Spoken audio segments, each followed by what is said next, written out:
ہمارے چینل پر نئے ہیں تو چینل کو سبسکرائب کریں اور بیل آئیکن کو ضرور سے ضرور دبائیں۔ اللہ نے عروج و زوال کے جتنے قصے ہمیں سنائے ہیں، جو بڑی بڑی قومیں تباہ ہوئیں، وہ غربت کی وجہ سے نہیں ہوئی، ٹیکنالوجی کی کمی کی وجہ سے نہیں ہوئی، اپنی اخلاقی پستی کی وجہ سے تباہ ہوئی۔ الم تر کیف فعل ربک بعاد ارم ذات العماد التي لم يخلق مثلها في البلاد، یہ ایک قوم۔ وثمود الذين جابوا الصخر بالواد، یہ ایک دوسری قوم۔ وفرعون ذی الاوتاد، ایک تیسری قوم۔ اللہ تعالیٰ کہہ رہے ہیں ذرا دھیان سے میری بات بھی سنو اور غور بھی کرو کہ تمہارے رب نے قوم عاد کے ساتھ کیا کیا، جن جیسا تیرے اللہ نے بنایا ہی نہیں تھا۔ وہ دنیا میں اتنا طاقتور انسان اللہ نے نہیں پیدا کیا، جن کی اوسط، ہماری اوسط عمر 40 ہے، ان کی اوسط عمر تھی 300 سال۔ 300 سال، 600-500 سال وہ زندہ رہتے تھے، بوڑھے نہیں ہوتے تھے، بیمار نہیں ہوتے تھے، بال نہیں سفید ہوتے، یوں درخت کو پکڑ کے اکھاڑ دیتے تھے، ہاتھ سے پکڑ کے اکھاڑ دیتے تھے۔ اتنی طاقت اللہ تعالیٰ نے ان کو عطا فرمائی۔ اللہ تعالیٰ فرماتے ہیں یہ کیوں ہلاک ہو گئے؟ سخر علیہم 7 لیال و8 ایام حسوما فترى القوم فيها سرعا كأنهم اعجاز نخل خاویہ فهل ترى لهم من باقیہ۔ ایک اور آیت میں نے ساتھ شامل کی کہ اللہ تعالیٰ فرماتے ہیں وہ نافرمان ہوئے، ان میں طاقت کی کمی نہیں تھی، نافرمان ہوئے، سرکش ہوئے، آوارہ ہو گئے، اللہ کو بھی للکارا اور انسانی اخلاق کا دامن بھی تار تار کیا۔ تو اللہ نے کہا میں نے ان پر ایک ہوا چھوڑی۔ وہ کہتے تھے من اشد منا قوہ، کوئی ہم سے طاقتور ہے تو اس سے ہمیں ڈراؤ۔ ان کے نبی تھے ہود علیہ السلام، وہ کہتے کوئی ہم سے طاقتور ہے تو ڈراؤ، ہمیں کس سے ڈراتے؟ من اشد منا قوہ، کوئی ہے ہم سے زیادہ طاقتور؟ تو اللہ نے جواب دیا اولم یروا ان الذی خلقهم هو اشد منهم قوة وكانوا بآیاتنا یجحدون۔ میرے نبی ہود آبی نے بتائیں کہ جس اللہ نے تمہیں نطفے سے اتنا بڑا انسان بنایا ہے نا، وہ تم سے زیادہ طاقتور ہے۔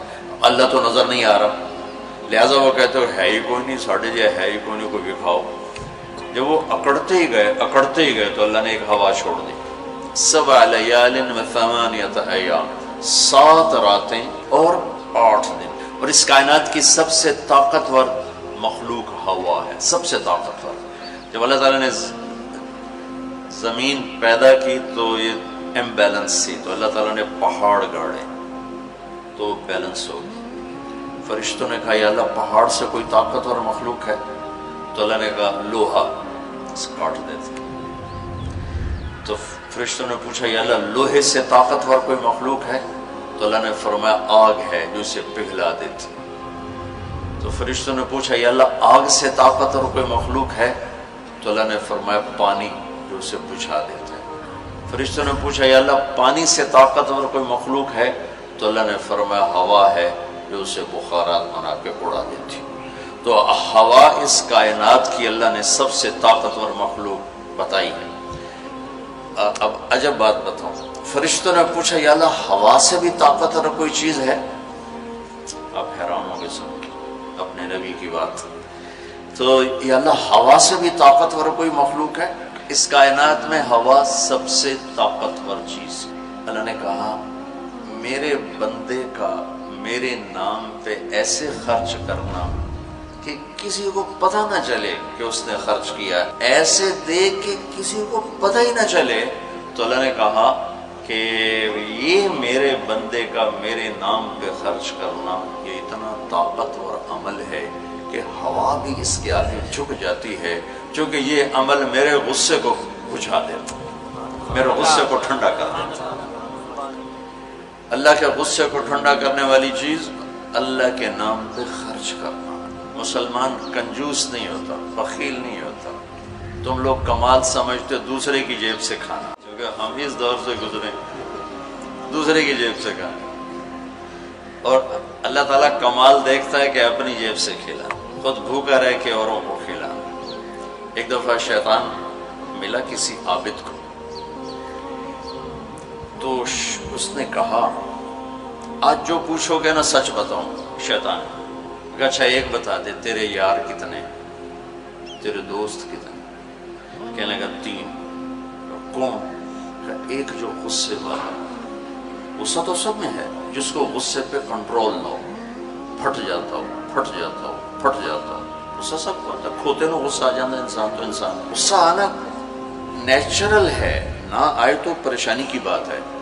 غصے کو پینا نہیں، برداشت نہ کرنا، اس سے معاشرہ ٹوٹتا ہے۔ تو اس نے کہا غصے والا بڑا اچھا میرا یار ہے پکا، دوسرا نشہ کرنے والا، شراب پینے والا میرا بڑا گھاٹا یار ہے، اور تیسرا بخیل کنجوس میرا بڑا یار ہے۔ اور اگلی عجیب بات بتاؤں کہ اگر بدقسمتی سے یہ تینوں باتیں کسی میں اکٹھی ہو جائیں کہ وہ کمبخت غصہ بھی میں بھی پھٹتا ہو، شراب بھی پیتا ہو، بخیل بھی ہو، شیطان اس کا مرید ہوتا ہے اور وہ پیر ہوتا ہے، وہ ایسی خطرناک بلا بن جاتا ہے۔ مسلمان کا صدقہ عادت ڈالو بچوں، خرچ کرنے کی عادت ڈالو، سخی کا کبھی ہاتھ تنگ نہیں ہوگا، اللہ اس کو اپنے خزانوں سے دیکھا۔ لیکن آج کل ماں باپ سکھاتے ہیں گنجائش کرو گنجائش کرو، جمع کرو جمع کرو، کجیاں میں پیسے ڈالو، اور تم اللہ کے نام پہ لگانا سیکھو، اللہ تمہیں وہاں سے دے گا جہاں سے وہم و گمان بھی نہیں۔ انفق ولا تخش من ذی العرش اقلالا، خرچ کر اور عرش والے سے تنگی کا ڈر نہ کر۔ اس مراد فضول خرچی نہیں، اللہ کے بندوں پہ خرچ کرنا، ضرورت مندوں پہ خرچ کرنا۔ تو اللہ کے نام پہ صدقہ اس کائنات کی سب سے طاقتور چیز، جو کہ ہوا کو بھی سے اوپر اللہ نے بیان کیا، اور اللہ نے کہا یہ تیرے رب کے غصے کو بجھا ٹھنڈا کر دیتا۔ اللہ نے ہوا چھوڑی اور اس قوم کو تہس نہس کر دیا۔ ان کے قد ہوتے تھے 50 فٹ 60 فٹ 40 فٹ کے قد ہوتے تھے، تو ہوا نے ان کو ایسے اٹھایا، بگولا چلتا رہا ایسے ہی، تو آپس میں ان کے سر ٹکراتے تھے، ٹھا ٹھا ٹھا ٹھا ٹھا ٹھا، یہاں تک ان کی کھوپڑیاں پھٹ گئیں، ان کے دماغ نکل گئے، پھر انہوں نے پٹک کے زمین پر مارا، دھڑ الگ ہو گئے، سر الگ ہو گئے۔ اس کے پیچھے تباہی کی وجہ نہ پیسے کی کمی نہ ٹیکنالوجی کی کمی اس دور کی۔ وَثَمُودَ الَّذِينَ جَابُوا الصَّخْرَ بِالْوَادِ، پھر اللہ نے کہا ایک اور قوم آئی جنہیں پتہ چلا کہ ہود علیہ السلام کی قوم پر ہوا چلی تھی، لہٰذا ہم کیا کریں گے، پہاڑوں میں گھر بنائیں گے۔ تو وہ سعودی عرب میں وہ علاقہ میں نے دیکھا ہے جہاں انہوں نے پہاڑ کھود کے گھر بنائے، پہاڑ کھود کے اندر پورا پہاڑ کھودا ہوا، بیچ میں گھر، وہاں کہ یہاں تو ہوا آ نہیں سکتی، ہوا پہاڑ کو کہاں سے اٹھائی، لہٰذا وہ مستی میں آ گئی۔ وَثَمُودَ الَّذِينَ جَابُوا الصَّخْرَ بِالْوَادِ، پھر وہ للکارنے لگے لیا ہوا لیا ہوا، تو اب وہ اللہ کو عاجز سمجھا، تو اللہ نے کیا کیا، فَانظُرْ كَيْفَ كَانَ عَاقِبَةُ مَكْرِهِمْ أَنَّا دَمَّرْنَاهُمْ وَقَوْمَهُمْ أَجْمَعِينَ فَتِلْكَ بُيُوتُهُمْ خَاوِيَةً بِمَا ظَلَمُوا إِنَّ فِي ذَلِكَ لَآيَةً لِقَوْمٍ يَعْلَمُونَ وَأَنجَيْنَا الَّذِينَ آمَنُوا وَكَانُوا يَتَّقُونَ۔ کیا کیا اللہ تعالیٰ نے، ایک فرشتہ بھیجا جس نے اگر ایک چیخ ماری، آواز بہت طاقت ہے، ساؤنڈ سے کتنی تباہی آتی، اس نے ایک چیخ ماری، ان کے کلیجے سب کے پھٹ گئے، چہرے ان کے نیلے پڑ گئے، اور وہ ایک دن میں سارے اللہ تعالیٰ نے مٹی کا ڈھیر بنایا، انہیں دفن کرنے والا کوئی نہ بچا۔ یہ کیسے تباہ ہوئے؟ ان کی تباہی کے پیچھے نہ ٹیکنالوجی کی کمی ہے نہ طاقت کی کمی۔ ایک تیسری قوم، وَفِرْعَوْنَ ذِي الْأَوْتَادِ، فرعون جو اس زمانے کا اتنا بڑا بادشاہ تھا کہ انسانی تاریخ میں صرف ایک انسان پیدا ہوا ہے جس نے کہا میں رب ہوں۔ یہ بات دنیا میں کسی نے نہیں کی۔ سجدہ تو مسلمان بادشاہ بھی کرواتے تھے، یہ مغلوں کو سجدے ہوتے تھے، یہ ہمارے مغلیہ بادشاہ تھے، اورنگزیب نے آ کر اسے ختم کیا۔ تو سجدے تو مسلمان بادشاہوں کو بھی ہوتے رہے اور کافروں کو بھی ہوتے رہے، لیکن میں ہی رب ہوں یہ بات ایک انسان نے کی، وہ ہے فرعون۔ فَقُلْ هَلْ لَكَ إِلَىٰ أَن تَزَكَّىٰ وَأَهْدِيَكَ إِلَىٰ رَبِّكَ فَتَخْشَىٰ فَأَرَاهُ الْآيَةَ الْكُبْرَىٰ فَكَذَّبَ وَعَصَىٰ ثُمَّ أَدْبَرَ يَسْعَىٰ فَحَشَرَ فَنَادَىٰ فَقَالَ أَنَا رَبُّكُمُ الْأَعْلَىٰ۔ اللہ اکبر۔ کہنے کہنے لگا میں سب سے بڑا رب ہوں. یہ صرف ایک انسان کا دعویٰ. کتنی اللہ نے اس کو طاقت بخشی. بچے ذبح ہو رہے ہیں, کوئی اف نہیں کر سکتا, اف نہیں کر سکتا, کوئی جلوس نہیں نکال سکتا. بچہ پیدا ہوتا ہے ذبح کیا جا رہا, پیدا ہوتا ہے ذبح, بچیاں چھوڑی جا رہی, بچے ذبح کیا. نقتل ابناءهم ونستحيي نساءهم وإنا فوقهم قاهرون. سارا قرآن سے آپ کو بتا رہا ہوں. تو وہ اس زمانے کی سب سے بڑی ٹیکنالوجی, سب سے بڑی طاقت. یہاں کیا زوال ہے؟ اخلاقی پستی. سمود میں کیا زوال ہے؟ اخلاقی پستی. عاد میں کیا زوال ہے؟ اخلاقی پستی. کسی قوم کا سب سے بڑا سرمایہ اس کے اخلاق ہوتے ہیں. ٹیکنالوجی ثانوی چیز ہے, سونے چاندی کی کانیں, تیل کے خزانے, یہ دوسرے نمبر کی چیز ہے. سب سے پہلا سرمایہ وہ آپ میری جو نسل ہو, وہ آپ کے عالی اخلاق, آپ کا اچھا کردار, آپ کی حیا والی زندگی, آپ کی کردار والی زندگی. یہ میرے ملک کا سب سے بڑا سرمایہ ہے. اگر میری نسل کے اخلاق بگڑ گئے, حیا کی چادر تار تار ہو گئی اور ناشگانہ زندگی میں داخل ہو گیا اور وہ ثقافت بن گئی, تہذیب بن گئی, تو اس قوم کے ہلاک ہونے کو کوئی نہیں بچا سکتا. کہ آسمان والے کا فیصلہ اترتا ہے, جب آسمان والا فیصلہ کرتا ہے تو زمین کی ٹیکنالوجی اسے بچا نہیں سکتی. فرعون نے بھی کہا, قوموں نے فاتنا بما تعدنا ان کنت من الصادقین. نوح علیہ السلام کی قوم نے کہا نوح علیہ السلام سے, لاؤ کدھر ہے تیرے رب کا عذاب, فاتنا لے کے آؤ, کدھر ہے تیرے رب کا عذاب. انما یاتیکم بہ اللہ ان شاء وما انتم بمعجزین. اللہ جب لائے گا تو پھر تم کچھ کر نہیں سکو گے. ایک تندور سے پانی نکالا اور ساری نسل کو اللہ نے پانی میں بہا دیا, ساری نسل. تو میں آپ کے سامنے اپنی بات کو مدلل کر رہا ہوں قرآن پاک سے کہ قوموں کے زوال اور عروج کا تعلق ٹیکنالوجی سے تھوڑا ہے اور اخلاقیات سے زیادہ ہے. اخلاقی پستی کسی بھی قوم کے زوال کا سب سے بڑا سبب ہے. اخلاقی بلندی کسی بھی قوم کے عروج کا سب سے بڑا سبب ہے. فرعون نے بچے ذبح کیے, بچیوں کو چھوڑا, عبرت کا نشان بنا دیا لوگ. سولی سب سے پہلے اس نے ایجاد کی, اور پھر میرے رب نے فَأَخَذْنَاهُ وَجُنُودَهُ فَنَبَذْنَاهُمْ فِي الْيَمِّ. آگے سمندر, پیچھے فرعون, بیچ میں موسیٰ علیہ السلام کی قوم. تو کہنے لگے مروا دیا موسیٰ, مروا دیا. تو آگے سمندر, پیچھے فرعون. اگے جاؤ تو پانی, پچھو تو فرعون دا سوٹا ان کی دے جا گیا. تو موسیٰ علیہ السلام نے کہا کلا, ڈرو نہیں, ان معی ربی. آپ کو عجب تقابل کر کے دکھاؤں. موسیٰ علیہ السلام 40 سال رہے اپنے قوم کے ساتھ, 2 نبی, ایک موسیٰ ایک ہارون, اور اپنا سب کچھ قربان کیا. جب آگے سمندر دیکھا, پیچھے فرعون دیکھا, تو انہیں نہ موسیٰ یاد رہے نہ ہارون یاد رہے, انہیں اپنے پڑ گئے. انا لمدرکون, موسیٰ مروا دیتے سن, یا آپ ہمارے رسول ہیں, آپ ہمارے نبی, آپ کا کیا بنے گا, کوئی فکر نہیں. ہارون کا کیا, سانو اپنی پہ گئے, ان مروا دیا تو انہیں موسیٰ. تو انہوں نے کہا کلا ان معی ربی سیہدین. ہرگز نہیں, میرا اللہ میرے ساتھ ہے, مجھے راستہ دکھائے گا. لیکن کلا میں ایک اشارہ ہے کہ تمہیں مرنا ہی چاہیے, یا تمہیں فرعون مارے یا تمہیں پانی مارے. لیکن چونکہ میرا اللہ میرے ساتھ ہے تو انشاءاللہ مجھے راستہ ملے گا, تمہیں بھی مل جائے گا, میری تو فیض تمہیں بھی مل جائے گا. تو جب وہ بالکل قریب آ گیا تو اللہ نے کہا فضرب بعصاک البحر, لاٹھی مار. لاٹھی اللہ نے فرعون کے لشکر پہ نہیں مروائی, عجیب بات ہے, کہ پانی پہ لاٹھی مار, بالکل عقل کے خلاف, پانی پہ لاٹھی مار. موسیٰ علیہ السلام نے یہ نہیں پوچھا یا اللہ اب پانی تے سوٹے مرن دا کی مطلب, فرعون دے سرج مروا, کہا نہیں ادھر مار. فانفلق البحر فکان کل فرق کالطود العظیم. میرے رب کی قدرت, ایک دم اس لاٹھی سے ٹھوٹے مارتا سمندر 12 راستوں میں تبدیل ہو گیا, اور سارا پانی ایسے سیمنٹ کی دیوار بن کے کھڑا ہو, ایسے کوئی جنبش نہیں. اور 12 قبیلے تھے, 12, تو ہر قبیلہ ایک راستے پہ پانی میں انٹر ہو گیا, بڑی بڑی دیواریں. اب ان کو پریشانی شروع ہو گئی کہ پتہ نہیں نال دیں کی حال ہے. تو اللہ تعالیٰ نے پانی کو ٹرانسپیرنٹ کر دیا. پہلے ہوتا ہے لیکن نظر نہیں آتا نا, تھک ہو, تو اللہ تعالیٰ نے دکھانا شروع کر دیا, وہ جا رہا ہے, وہ جا رہا ہے, وہ جا رہا ہے, سب جا رہے ہیں, جا رہے ہیں, جا رہے ہیں.